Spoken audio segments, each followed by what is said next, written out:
everybody, this is Leigh from Poplar Studio. I am doing a container planting today. I'm doing up the second of the 2 container pots, and I don't really like how I did it, so this is like take 2.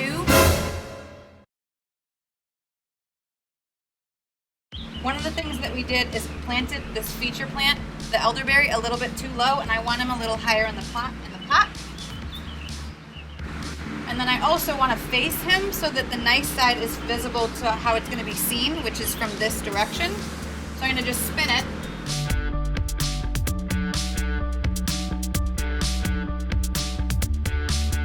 And I like that better because there's some nice foliage out here. And he's a little bit higher up in the pot. So that makes me feel better. We've got some of these plants that were already fine.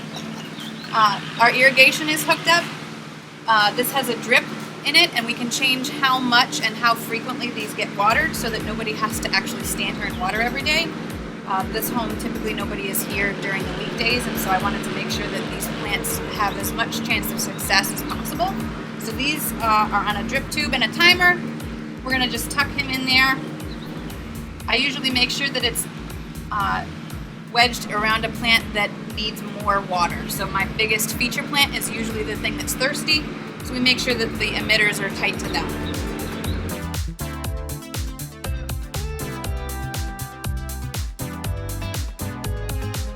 One of the things I'm doing is adding dry potting mix. That's totally fine because it's easier on your hands not to get super muddy, but immediately after you get them planted, you should water them.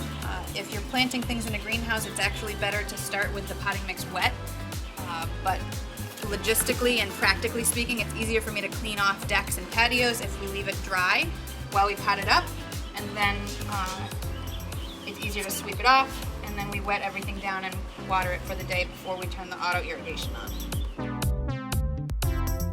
And then these are my Marguerite daisies, and I can actually deadhead them as I go, and it just immediately makes that look better.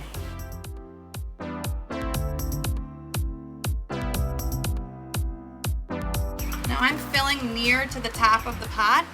I'm going to go just a little bit down, especially because it's dry potting mix, because as soon as we water it, it's going to compact, which will leave me a good lip in here for when the water is in here, it won't spill over the sides of the pot and get it all dirty.